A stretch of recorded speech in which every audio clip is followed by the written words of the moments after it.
life for German soldiers initially bore little resemblance to the grim scenarios often imagined. In June 1941, when they crossed the Soviet border to initiate Operation Barbarossa, one of history's largest military campaigns, around 3 million troops were stationed covertly in the forests of East Prussia and Poland, waiting for the order to strike. Some officers even toasted the upcoming battle with champagne and cognac, confident of victory. Soldiers passed the time reading old war books, singing and lighting fires to repel mosquitoes. Many believed the campaign would be swift, expecting the war to last only a few weeks, drawing confidence from prior easy victories in Poland and France. Military leaders assured them they would not have to endure harsh winter conditions. At 3:15 a.m. on June 22, the assault began. Artillery barrages and air raids struck Soviet positions, while German troops crossed rivers and secured bridges before Soviet guards could respond. Stukas bombed tank depots and command centers, while panzer divisions advanced to encircle enemy forces. Driven by belief in their strength and speed, German infantry pushed deeper into Soviet territory, aiming for Leningrad and Moscow. The initial German offensive exceeded expectations. The Luftwaffe achieved air dominance by destroying 3,000 Soviet aircraft in the opening days, and tanks and infantry advanced rapidly, capturing vast regions and surrounding hundreds of thousands of Soviet troops.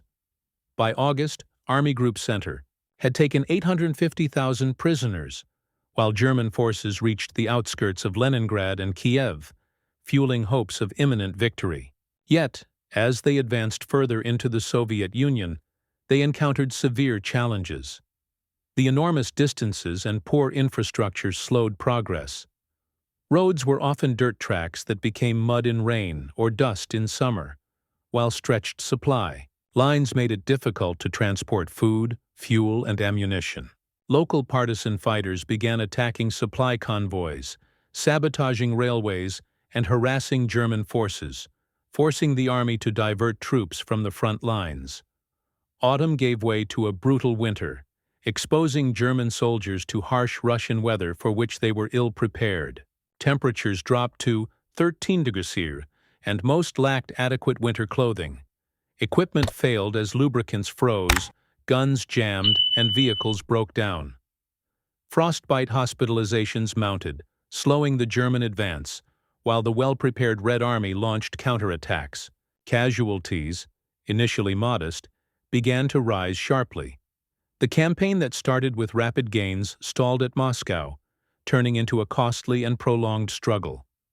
Undeterred, the Germans launched another offensive in the summer of 1942, targeting oil fields in the Caucasus. Hitler, obsessed with capturing Stalingrad, the city named after the Soviet leader, would soon face the full horrors of Eastern Front warfare.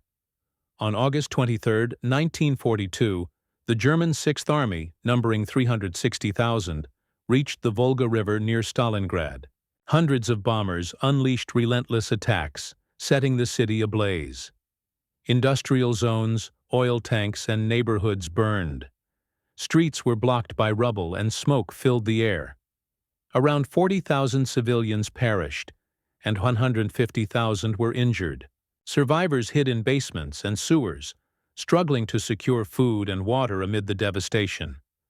Soviet defenders endured the same horrors, but remained determined to hold the city. Using the ruins as defensive positions, they transformed Stalingrad into a fortress. Combat was brutal, fought street by street, building by building, a type of warfare German soldiers called rat war. Soldiers faced constant fear and exhaustion. Ambushes, sniper fire, and rocket launchers made every move perilous. Close quarters.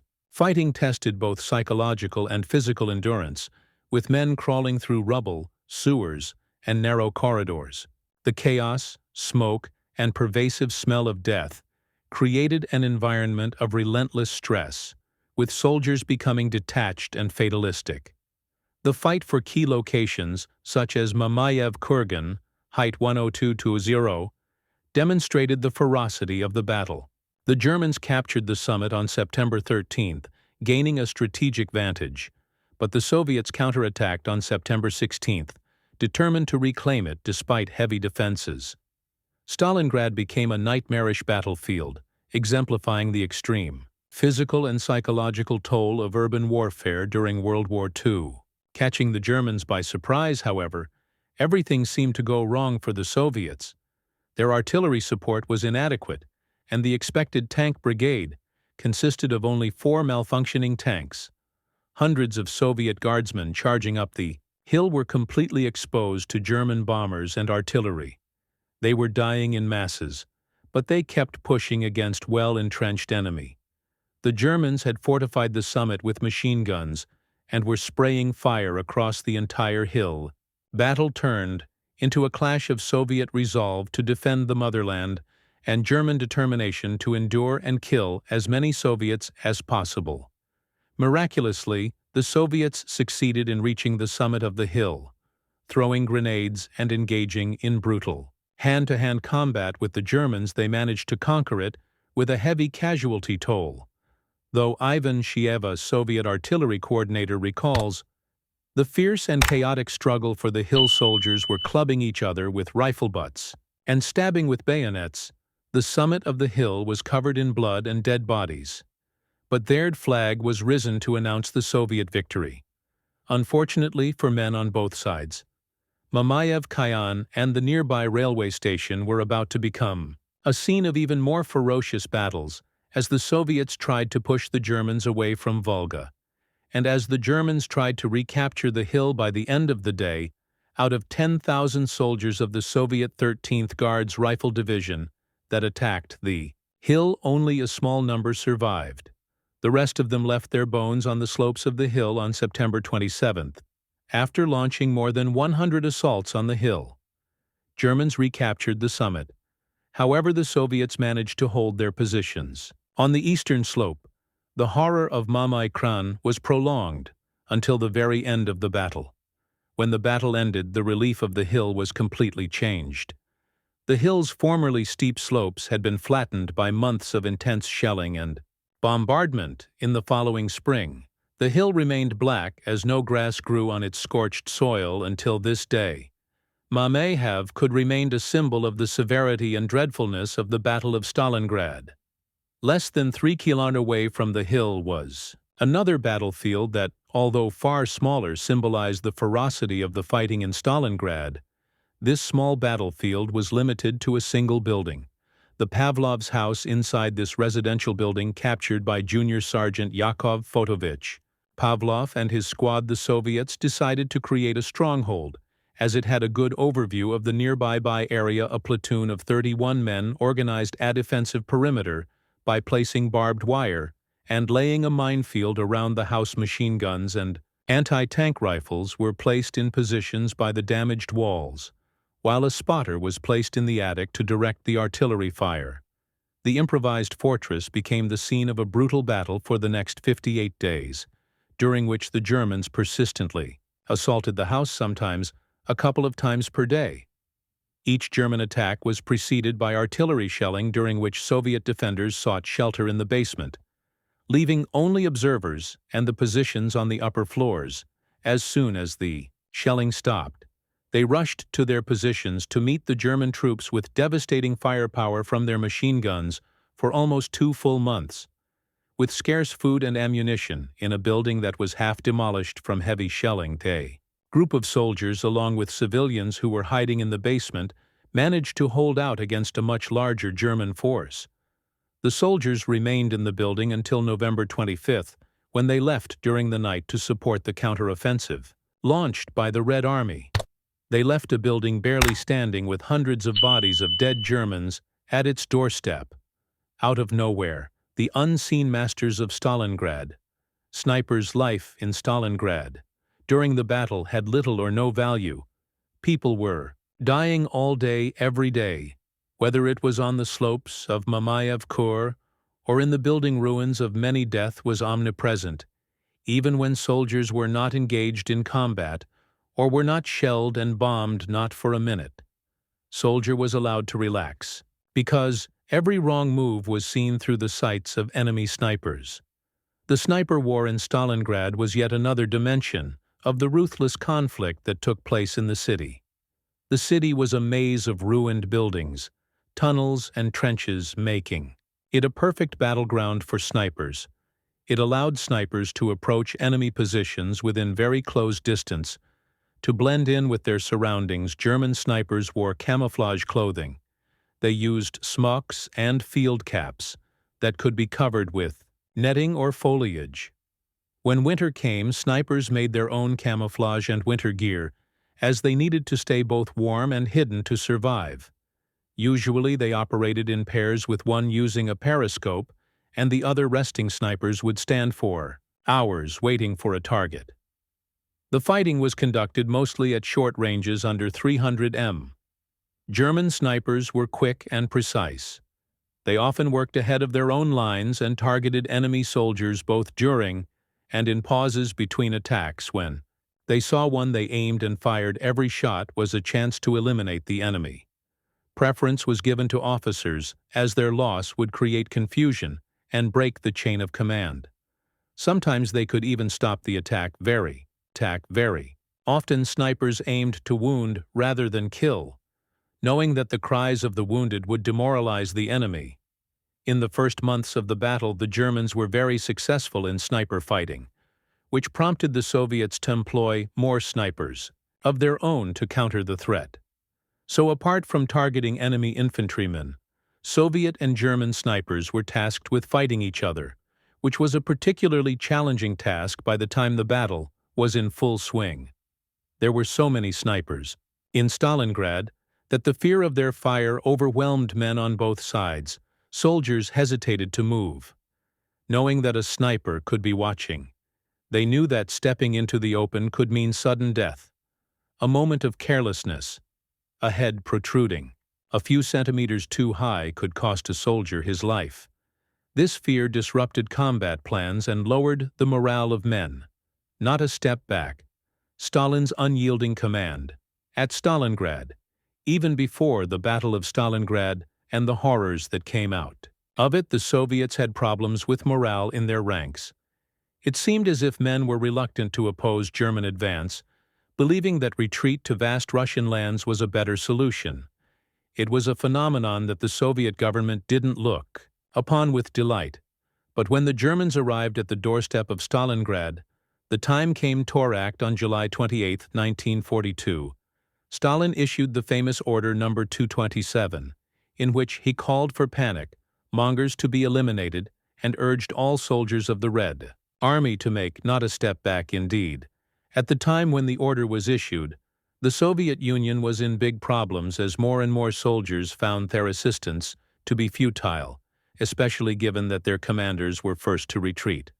However, Stalin's order hardly boosted their morale. Instead, it put them in a tight spot between to maximize obedience and instill fear. Stalin implemented two specialized units: penal battalions, known as Strafbats, and barrier troops. Penal battalions were the primary tool to restore discipline within the Red Army, which had been shaken by panic and retreat. These units were made up of disgraced officers and soldiers convicted under Order No. 227, who were demoted and assigned to these battalions. By November 1942, a standard Soviet penal battalion consisted of 360 men, led by mid- and senior-ranking officers, along with political officers. Smaller penal companies of 150 men were commanded by sergeants and junior officers. Penal units included permanent staff such as officers and political commissars, as well as temporary personnel called strafniki, who were sent to redeem themselves through dangerous service. Many of these soldiers had been convicted of cowardice or desertion. Some could regain regular unit status if they were wounded or performed heroic acts, but those guilty of political disloyalty often faced continued persecution. In practice, the release of strafniki varied by unit. Some commanders rehabilitated all who fought bravely, while others only restored those killed or wounded in action. General Pavlov, for instance, only rehabilitated casualties, whereas General Alexander Gatov released all valorous fighters. Service in a penal battalion was often considered a virtual death sentence. Strafbats were almost always deployed at the front lines as shock troops, absorbing the brunt of enemy fire. They also undertook high-risk missions, such as reconnaissance, assaults on heavily fortified positions, and clearing minefields. At Stalingrad, survival rates were extremely low. Of the 1st Battalion of 929 men sent in August 1942, only 300 survived after 3 days. Air Force penal units faced similar dangers, sent on deadly missions targeting river crossings and tank concentrations, often transferred to mine-clearing duties before completing their required missions. Surviving one engagement did not guarantee safety. Units were repeatedly sent into the most perilous assaults. Barrier troops, also called blocking units, were stationed behind the main forces to prevent retreat. Their role was to stop soldiers attempting to flee, return lagging troops to their units, or send them to penal battalions. Contrary to popular belief, barrier troops did not shoot retreating men on the spot. Instead, they enforced discipline by capturing deserters, spies, and saboteurs. At Stalingrad, the harsh conditions and high casualties made their presence especially severe, leaving soldiers trapped between the enemy and their own forces, with no option to retreat. This often forced them to advance, increasing the likelihood of survival compared to surrender. On November 19, 1942, Soviet forces launched Operation Uranus, a massive counteroffensive aiming to encircle the Germans in Stalingrad and the Caucasus. Over 1 million Soviet troops attacked positions north and south of the city. Within 3 days, mechanized units linked at Kalach, west of Stalingrad, trapping 290,000 German soldiers. While many hoped for relief, Hitler, obsessed with taking Stalingrad, forbade retreat, insisting the Sixth Army hold its ground at all costs. General Paulus reluctantly obeyed, while ordinary soldiers, realizing their fate was grim, faced despair. Attempts to supply the encircled army via airlift failed due to bad weather, artillery fire, and logistical issues. Pilots faced harrowing conditions, landing among wounded soldiers and frozen corpses. And even when supplies arrived, they were insufficient or inappropriate, further frustrating the trapped troops. As the situation worsened, discipline within the Sixth Army began to collapse, leaving German forces in a desperate and deteriorating state. General Paulus and his staff struggled to maintain control, as Soviet forces closed in soldiers already. Weary from battle wear, further demoralized by the harsh winter conditions, and the lack of supplies, communication was poor, and the encircled troops felt increasingly isolated. Some officers, such as General von Seydlitz, defied orders and ordered their men to burn their supplies and retreat. This led to even greater chaos as the Red Army attacked the retreating German troops. Within the encircled area, discipline continued to erode. Troops were disheartened by the lack of supply drop and the severe conditions they endured. The promise of relief by Hitler began to ring hollow as days turned into weeks. Soldiers started to realize that the promised relief was never going to come. The morale among the troops plunged. Many felt abandoned and betrayed by their leadership. The Sixth Army was surrounded and the Soviet forces were tightening their grip. The breakdown of order was evident in the behavior of the troops. There were reports of soldiers looting and scavenging for food. Some officers struggled to enforce discipline, while others, equally disheartened, turned a blind eye. The once formidable German military machine was now a shadow of its former self. Crippled by a lack of supplies, harsh conditions and low morale, rumors spread quickly, and the sense of hopelessness grew. The slogan, "Hold on, the Führer will get us out," lost its meaning as it became clear that German soldiers were on their own desperation. Some to consider surrender. But the fear of retribution kept many from openly expressing this thought. Knowing that surrender was inevitable, many soldiers faced a moral and psychological crisis. They were torn between the duty to fight and the instinct to survive. This inner conflict further deteriorated the unity and discipline of the Sixth Army as the Soviet forces continued their relentless advance. The sense of doom among the German troops was palpable. General Winter's grip. Frozen struggle for Stalingrad. Then came winter, a centuries old. Ally of the Russian people, the living. Conditions for the German soldiers in Stalingrad became extremely harsh. They had to endure severe cold living in makeshift bunkers that offered little protection. The ground was frozen solid, making it almost impossible to dig proper trenches even. With fires, the earth barely softened enough for digging. The shortage of wood made the situation worse, as there was not enough material to build adequate shelters. Wooden houses near the front lines were quickly dismantled by the soldiers in desperate need of wood. To make things even worse, many soldiers had not received proper winter clothing, since the winter was relentless. They were forced to improvise by using Soviet uniforms and civilian clothes. Buttonless tunic shirts, baggy quilted trousers, and quilted jackets were highly prized for their warmth. Steel helmets turned into freezer compartments in the cold, and had to be lined with puttees, scarves, and even foot bandages. Some soldiers killed stray dogs to make fur gloves. Others tried to make tunics out of horsehide, but these were often crude and uncomfortable. The conditions for soldiers outside the city and the steppe were even more brutal. Soldiers slept in holes in the ground covered by tarp poins. Infections spread rapidly, with dysentery becoming a major issue. Lice infestations were widespread.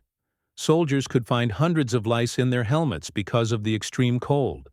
There was almost no opportunity to wash or change clothes.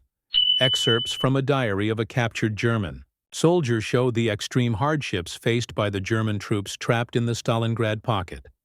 Apart from describing the harsh reality of sleeping on frozen ground, suffering from frostbite, and the lack of proper shelter, the diary reflects a deep sense of despair and longing for home despite these conditions. German soldiers tried to keep their morale high. Many believed that they would be rescued soon, and officers assured them that the Luftwaffe would bring in the supplies they needed when they realized rescue would never arrive. Soldiers plunged into despair on Christmas Day. The temperature fell to -25°. The battlefield was completely covered in snow. Chaplain held field masses or communion in the snow. To the sound of tent canvas flapping and cracking in the wind, the holiday spirit offered some comfort to German soldiers, but not to 3,500 Soviet prisoners of war. Due to the scarcity of supplies, they were given almost no food. They died en masse, sometimes even 20 per day. Desperate prisoners began to resort to cannibalism, but nothing was done to improve their conditions because that meant taking food from German soldiers on New Year's Eve. Soldiers received a greeting message from Adolf Hitler. The Führer had sent them heartiest good wishes for the new year, expressing his concern for their perilous position. The heroic stand of your TR troops has my highest respect. You and your soldiers, however, should enter the new year with the unshakable confidence that I and the whole German Wehrmacht will do everything in our power to relieve the defenders of Stalingrad, and that with your staunchness will come the most glorious feat in the history of German arms. Skeptical soldiers noticed that the Führer's New Year's wish lacked strong guarantees that they would be saved. It gave them no hope that such a day would come starvation and surrender, the final agony. As the battle for Stalingrad was nearing its end, German morale was on a serious decline, while the Soviets were spurred by the prospect of imminent victory. Yet it was obvious that both sides were on the verge of physical and psychological collapse. Both sides suffered from severe shortages of food and medical supplies, and diseases spread rapidly among the troops. German soldiers were constantly hungry. Food supplies were scarce, and what little they had was often not enough to sustain them. They ate thin soups made from whatever they could scavenge, often resorting to eating horses when things got really bad. Soldiers were seen gnawing on pieces of bread that were hard as rocks. The constant hunger weakened them, making it difficult to fight and maintain their positions. Medical supplies were almost non-existent. Wounded soldiers lay in makeshift hospitals without proper care. Bandages were reused, and there was no anesthetic to ease their pain. Infection was uncontrolled, and many soldiers died from wounds that could have been easily treated in normal conditions. Dysentery spread through the ranks, causing severe dehydration and further weakening the troops. Soldiers suffered from frostbite due to the freezing temperatures and without proper medical care. Many lost fingers, toes, and even entire limbs. The cramped, filthy conditions made it easy for diseases to spread quickly. Lice were everywhere spreading. Typhus among the soldiers. The lack of sanitation meant that diseases like typhoid and cholera were common, killing many soldiers who were already weakened by hunger and exhaustion. Soviet soldiers faced similar hardships. Food was in short supply, and they often had to survive on rations that were barely enough to keep them alive. They ate whatever they could find, including rats and birds. The lucky ones received small portions of bread and watery soup. Many soldiers went days without eating, and the constant hunger sapped their strength. And morale. Medical supplies were also scarce. For the Soviets, wounded soldiers had to rely on whatever improvised treatments their comrades could provide. There were not enough bandages, and many soldiers bled to death from wounds that could have been treated. Infections were common, and without proper medical supplies, many soldiers died from gangrene and other complications. The cold weather only made things worse, as frostbite claimed the limbs of many soldiers who could not find shelter. Diseases spread rapidly among the Soviet soldiers as well. The lack of clean water and proper sanitation meant that diseases like dysentery and typhus were widespread. Soldiers were often too weak to fight, and many died in their makeshift trenches. And bunkers. Lice and rats were everywhere, spreading disease and adding to the soldiers' suffering. The constant presence of death and disease took a heavy toll on the soldiers' morale. Both during the Battle of Stalingrad, both German and Soviet soldiers endured unimaginable suffering. Shortages of food, medical supplies, and the constant threat of disease turned daily life into a nightmare. They fought not only against the enemy but also against hunger, illness, and the bitter cold. Harsh living conditions left them weakened and demoralized, yet they continued to fight, driven by the hope of survival and loyalty to their comrades. The final days in Stalingrad were horrific, with thousands of dead and countless wounded left dying in the streets due to overcrowded hospitals. Eventually, the Germans were the first to succumb to these extreme conditions. The horrors they faced forced many to ignore even Hitler's orders. After months of relentless combat, freezing temperatures, and starvation, Field Marshal Paulus surrendered to the Soviets on January 31, 1943. The first German field marshal in history to do so, followed by 91,000 of his men. For most German soldiers, surrender brought a mix of shame and relief. On the verge of victory, they were forced to their knees, yet at least the relentless fighting and constant threat of death had ended, or so they thought. Prisoners were marched in long columns to collection points, traversing snow and ice, often without adequate food or rest. Weak from hunger and exhaustion, many fell behind and were beaten or left to die. At holding areas, prisoners were crammed into tiny spaces, sometimes 60 men in a single dugout, standing shoulder to shoulder with no room to sit. The air was thick and stifling, lit only by a small blocked window. Food was minimal and of poor quality, often hard bread or half-rotten provisions. Constant exposure to freezing temperatures and inadequate clothing made sleep almost impossible. Lice infestations and open-air camps added to the misery, forcing prisoners to endure daily suffering just to survive. Those sent to larger prison camps fared no better. At Zilo, prisoners labored in the forest cutting wood in freezing conditions, poorly clothed and constantly moving to stay warm. At Salondosk, work on collective farms from dawn to dusk drained them of strength, and at Saparroya, the punishment section added beatings and minimal rations for the slightest infraction. Overcrowding, poor sanitation, and exposure to diseases like typhus killed many. Life in Siberian camps was even harsher, with brutal winters reaching 60 degrees C. Barracks were overcrowded, poorly equipped, and lacking basic facilities, while rations were insufficient to sustain the grueling labor demanded. Prisoners performed backbreaking work, digging frozen ground or moving heavy materials, while guards enforced discipline with beatings. Despite this, prisoners clung to the hope of eventual freedom, a small yet vital source of endurance. Repatriation of German prisoners began in 1945, but it took over a decade for all to return home. Of the 91,000 captured at Stalingrad, only 5,000 survived to see their families. The city itself bore the scars of destruction.